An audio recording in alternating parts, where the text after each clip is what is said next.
Il existe une décision financière que tu prends presque automatiquement, sans même y réfléchir. Et pourtant elle te garde pauvre bien plus longtemps que tu ne l'imagines. Ce n'est pas une décision spectaculaire. Ce n'est pas un achat extravagant. C'est quelque chose de banal, presque invisible, mais dont les conséquences s'étendent sur des années, parfois des décennies.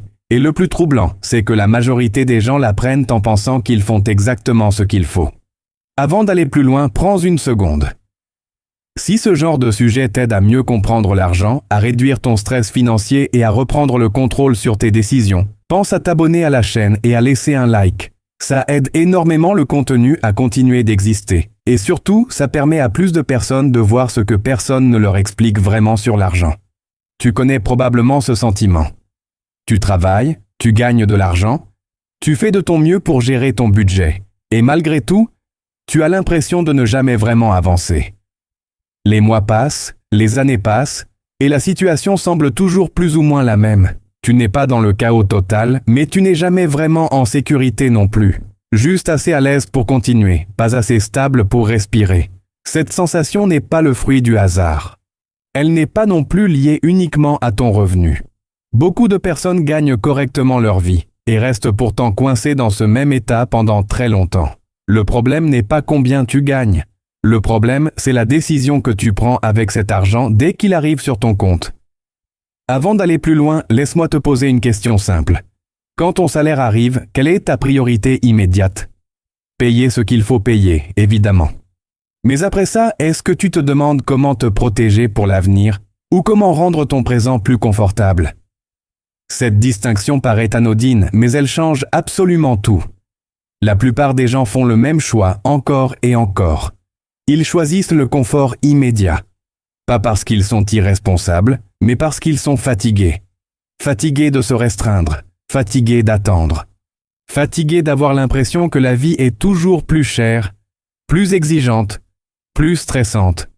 Alors ils prennent une décision qui les soulage maintenant, sans voir qu'elle leur coûte leur liberté plus tard. Ce choix se manifeste souvent de manière très simple. Tu adaptes ton niveau de vie à ton revenu dès que celui-ci augmente. Tu gagnes un peu plus, tu dépenses un peu plus, un meilleur logement, une voiture plus récente, des abonnements supplémentaires. Des petits plaisirs devenus habitudes. Rien de choquant pris individuellement. Mais mis bout à bout, ces décisions t'empêchent de créer ce qui compte le plus, une vraie marge de sécurité. À chaque augmentation, tu te dis que tu l'as mérité. Et c'est vrai. Tu travailles dur, tu fais des efforts. Alors pourquoi ne pas en profiter un peu? Le problème, ce n'est pas de profiter. Le problème, c'est de transformer chaque amélioration de ta situation en engagement permanent. Tu rends ton budget plus rigide exactement au moment où il devrait devenir plus flexible. Progressivement, sans t'en rendre compte, tu te retrouves dans une situation étrange. Tu gagnes plus qu'avant, mais tu te sens toujours aussi dépendant de ton prochain salaire. Tu n'as pas créé de distance entre toi et les imprévus. Tu as simplement amélioré ton confort dans une cage un peu plus grande. C'est cette décision-là qui te garde pauvre plus longtemps que tu ne le penses. Pas pauvre au sens dramatique du terme, mais pauvre en options, pauvre en liberté, pauvre en marge de manœuvre. Tu es fonctionnel, mais fragile, stable en apparence, vulnérable en réalité. Ce choix est d'autant plus dangereux qu'il est socialement valorisé. On te félicite quand tu améliores ton niveau de vie. On te dit que c'est normal, que c'est la récompense de ton travail. Personne ne te dit que chaque dépense fixe supplémentaire réduit ta liberté future. Personne ne te dit que plus ton budget devient rigide, plus tu deviens vulnérable au moindre choc. Le problème n'est pas que tu dépenses ton argent. Le problème, c'est que tu engages ton futur avant même de l'avoir sécurisé. Tu transformes des revenus variables en obligations fixes. Et une fois que ces obligations existent, elles dictent tes choix. Tu ne décides plus vraiment, tu t'adaptes. C'est à ce moment-là que beaucoup de gens tombent dans une illusion dangereuse. Ils pensent qu'ils sont stables parce qu'ils arrivent à payer leurs factures. Ils confondent équilibre et fragilité silencieuse. Tant que tout va bien, le système tient. Mais le jour où quelque chose change, la pression devient immédiate. Une dépense imprévue, une baisse de revenus, un changement professionnel. Et soudain, tout ce confort se transforme en source d'angoisse. Pas parce que tu as mal géré, mais parce que tu n'as jamais créé de coussin entre toi et la réalité. C'est là que ton cerveau entre dans un cercle vicieux. Plus tes charges sont élevées, plus tu ressens le besoin de sécurité immédiate. Et plus tu ressens ce besoin, plus tu prends des décisions à court terme. Tu acceptes des situations que tu n'aurais jamais tolérées autrement. Tu repousses des choix importants. Tu restes dans des environnements qui ne te conviennent plus. Cette décision de privilégier le confort immédiat te vole quelque chose de beaucoup plus précieux que de l'argent.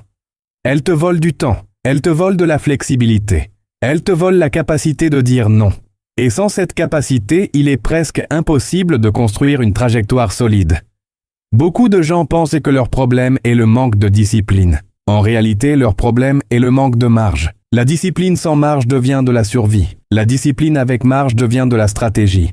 Et c'est une différence fondamentale. Quand tu n'as pas de réserve significative, chaque décision est biaisée. Même les bonnes intentions sont déformées par l'urgence. Tu sais ce que tu devrais faire, mais tu ne te sens jamais assez en sécurité pour le faire pleinement. Alors tu repousses, tu ajustes à la marge, tu fais des compromis. À l'inverse, quand tu commences à construire une vraie réserve, quelque chose change dans ta tête. Tu n'es plus obligé d'optimiser chaque instant. Tu peux penser en bloc plus long. Tu peux accepter un inconfort temporaire pour un bénéfice durable. Et cette capacité change tout. C'est précisément pour cela que cette décision financière te garde pauvre plus longtemps que tu ne le penses. Parce qu'elle t'empêche d'atteindre le seuil où ton cerveau change de mode. Elle te maintient dans un état intermédiaire où tu n'es ni en crise ni en contrôle. Juste assez stable pour continuer, pas assez libre pour évoluer. À partir du moment où tu inverses cette logique, tout commence à s'organiser différemment. Quand tu choisis de sécuriser ton futur avant d'améliorer ton confort, tu crées un effet cumulatif. Chaque euro mis de côté n'est pas seulement de l'argent, c'est de l'espace mental, c'est du temps, c'est une option supplémentaire. Ce choix est rarement spectaculaire. Il ne donne pas l'impression de progresser rapidement. Au contraire, il peut même sembler frustrant au début.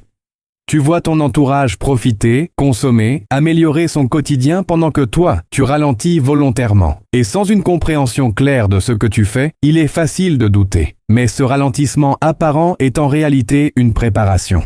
Tu construis une base pendant que les autres construisent des habitudes coûteuses. Tu crées de la flexibilité pendant que les autres rigidifient leur budget. Et à long terme, cette différence devient impossible à ignorer. Un jour, sans prévenir, tu te rends compte que tu réagis différemment aux problèmes. Une dépense imprévue ne te panique plus. Une décision professionnelle difficile te semble moins risquée. Tu ne changes pas parce que tu es devenu plus courageux. Tu changes parce que tu es devenu plus stable. C'est à ce moment-là que tu comprends que la vraie richesse n'est pas visible. Elle se manifeste dans ta posture, dans ta capacité à attendre, dans ta faculté à refuser ce qui ne te convient plus. Et tout cela commence par une décision simple, mais exigeante. Ne pas confondre confort immédiat et sécurité durable. La plupart des gens ne sont pas pauvres parce qu'ils manquent d'argent. Ils restent pauvres parce qu'ils ont appris à utiliser chaque amélioration de leur situation pour se lier davantage. Ils construisent une vie confortable, mais rigide, agréable, mais fragile. Et sortir de cette structure devient de plus en plus difficile avec le temps. Reprendre le contrôle commence par accepter une vérité inconfortable. Tu ne peux pas construire une vraie liberté financière tant que ton niveau de vie augmente au même rythme que tes revenus. Tu dois créer un décalage, une différence volontaire, une marge. Ce n'est pas une punition, ce n'est pas une privation. C'est un investissement dans ta capacité future à choisir. Et une fois que tu as goûté à cette capacité, revenir en arrière devient extrêmement difficile. Cette décision, si on la résume simplement, c'est celle de lier ton niveau de vie à ton niveau de revenu avant d'avoir construit une base solide. C'est accepter, presque inconsciemment, que chaque euro supplémentaire gagné doit immédiatement améliorer ton quotidien. Plus de confort, plus de facilité, plus de sécurité apparente. Et sur le moment, cela semble logique, presque raisonnable. Le problème, c'est que cette logique t'empêche d'atteindre le point exact où tout commence à changer. Tant que tes dépenses fixes augmentent au même rythme que tes revenus, tu ne crées jamais de vraie distance entre toi et le risque. Tu avances, mais toujours sur un fil tendu. Tu ne tombes pas, mais tu n'es jamais vraiment stable non plus. Ce mécanisme est renforcé par la manière dont ton cerveau fonctionne. Quand tu gagnes plus, ton cerveau interprète cette amélioration comme une autorisation à relâcher la tension, à rendre la vie plus confortable. Et comme tu as souvent vécu longtemps sous pression, cette tentation est extrêmement forte. Tu veux enfin souffler. Mais ce soulagement est trompeur. parce qu'il est temporaire. Très vite, ce nouveau confort devient la norme. Ce qui était un luxe devient une habitude. Et une fois que c'est une habitude, ton cerveau ne veut plus y renoncer. Tu as augmenté ton niveau de vie, mais aussi ton niveau de dépendance. C'est là que la pauvreté invisible s'installe.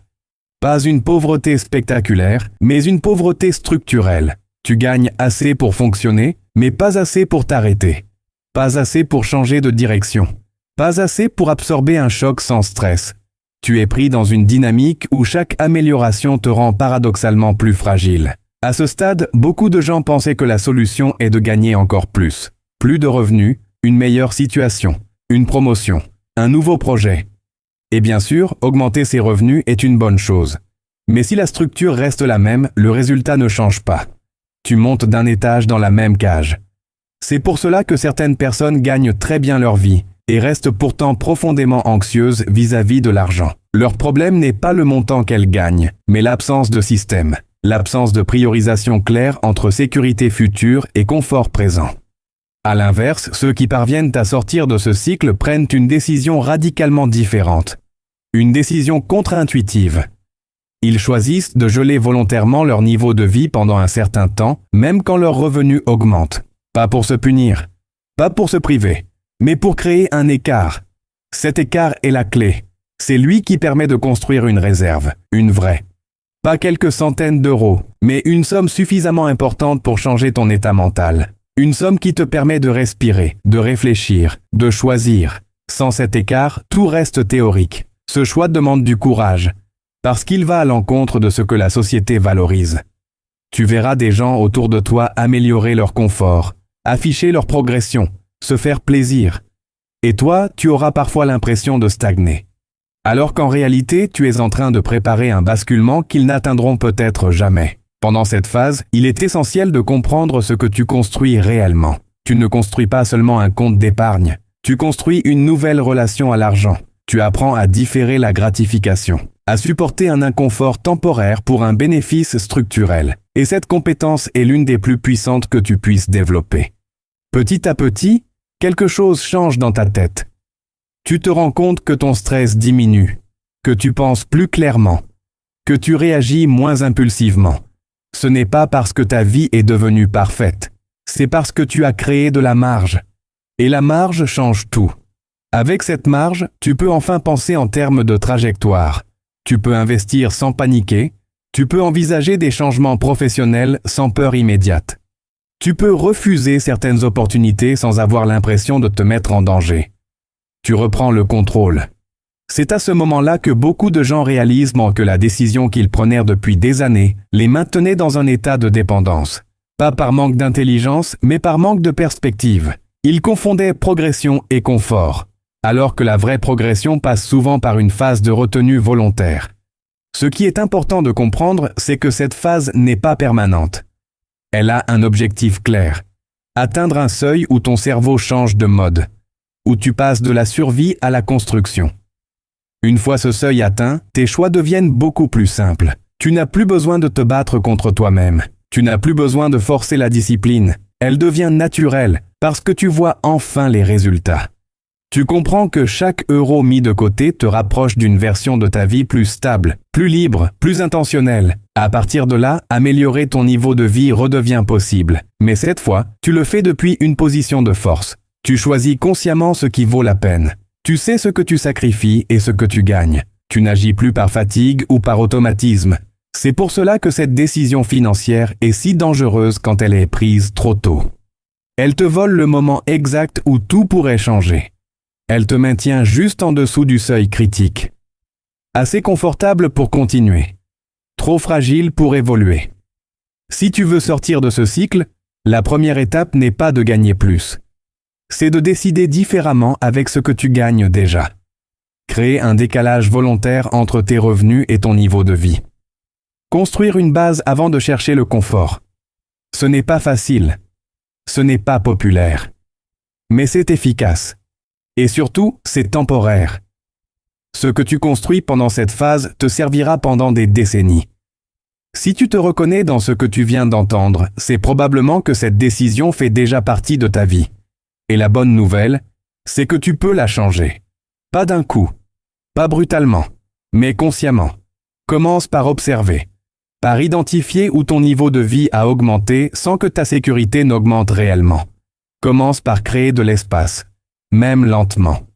Même imparfaitement. Ce qui compte, ce n'est pas la vitesse, c'est la direction. Parce qu'à partir du moment où tu choisis la sécurité avant le confort, tu cesses de nourrir ce qui te maintient pauvre. Et tu commences enfin à construire ce qui te rend libre. Il y a un dernier point essentiel que beaucoup de gens découvrent trop tard. Cette décision financière ne te garde pas pauvre uniquement parce qu'elle limite ton argent. Elle te garde pauvre parce qu'elle façonne ton identité.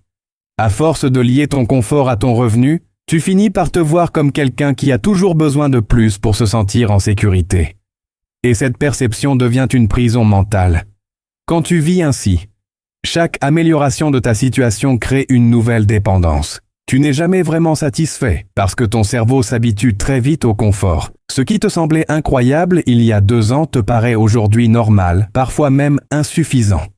Et sans t'en rendre compte, tu cours après un niveau de vie qui avance toujours plus vite que ta stabilité. C'est exactement pour cela que tant de gens ont l'impression de ne jamais arriver. Ils progressent, mais le sentiment de sécurité ne suit pas. Ils gagnent plus, mais le stress reste. Ils améliorent leur quotidien, mais leur liberté ne grandit pas. Le problème n'est pas l'ambition. Le problème, c'est l'ordre dans lequel les décisions sont prises. À l'inverse, lorsque tu décides consciemment de construire ta sécurité avant ton confort, quelque chose d'inattendu se produit. Tu redéfinis ce que signifie réussir. La réussite n'est plus ce que tu montres. Elle devient ce que tu ressens. Le calme, la clarté, la capacité à dire non, la capacité à attendre. Ce changement ne te rend pas parfait. Tu feras encore des erreurs. Tu ressentiras encore parfois de la frustration. Mais la différence, c'est que ces émotions ne dicteront plus tes décisions. Tu ne chercheras plus à les apaiser avec de l'argent. Tu les traverseras avec une structure solide sous les pieds. C'est aussi à ce moment-là que tu commences à remarquer quelque chose d'important chez les personnes réellement stables financièrement. Elles ne sont pas pressées, elles ne cherchent pas à impressionner. Elles avancent avec constance. Et surtout, elles protègent leur base comme quelque chose de sacré. Cette base n'est pas spectaculaire. Elle ne fait pas rêver sur les réseaux sociaux. Mais elle permet tout le reste. Elle te permet d'investir sans paniquer, de changer de travail sans peur immédiate, de refuser des crédits inutiles, de faire des choix alignés avec ce que tu veux vraiment, pas avec ce que tu dois payer. Si tu prends une seule chose de cette vidéo, que ce soit celle-ci, ne confonds jamais progression et confort. La progression crée des options. Le confort, pris trop tôt, les détruit. Et tant que tu n'as pas construit une vraie marge, chaque amélioration de ton niveau de vie te rapproche d'un plafond invisible. La bonne nouvelle, c'est que cette décision n'est pas irréversible. Tu peux commencer à la corriger à partir de maintenant. Pas en bouleversant ta vie du jour au lendemain, mais en changeant l'ordre de tes priorités. Sécuriser d'abord. Améliorer ensuite. Commence petit. Crée un décalage, même modeste, entre ce que tu gagnes et ce que tu dépenses. Protège ce décalage. Laisse-le grandir. Et observe ce qui se passe dans ta tête avant même que les chiffres deviennent impressionnants. Le vrai changement commence là. Et si tu te demandes combien il faut pour ressentir ce basculement, ce n'est pas un hasard si certains seuils reviennent souvent. Ce sont des montants où ton cerveau cesse progressivement de fonctionner en mode survie, où l'argent devient un outil plutôt qu'une source constante de tension, où tu passes enfin de la réaction à la stratégie. Si cette vidéo t'a aidé à voir plus clair, prends une seconde pour t'abonner à la chaîne et laisser un like. Ça permet à ce type de contenu d'exister, et surtout, ça aide d'autres personnes à éviter des années de décisions qui les maintiennent exactement là où elles sont. Souviens-toi de ceci. Tu ne restes pas pauvre parce que tu manques d'argent. Tu restes pauvre parce que tu fais une décision trop tôt. Et à partir du moment où tu la changes, même lentement, ta trajectoire commence à se transformer. Et cette transformation, une fois engagée, est très difficile à arrêter.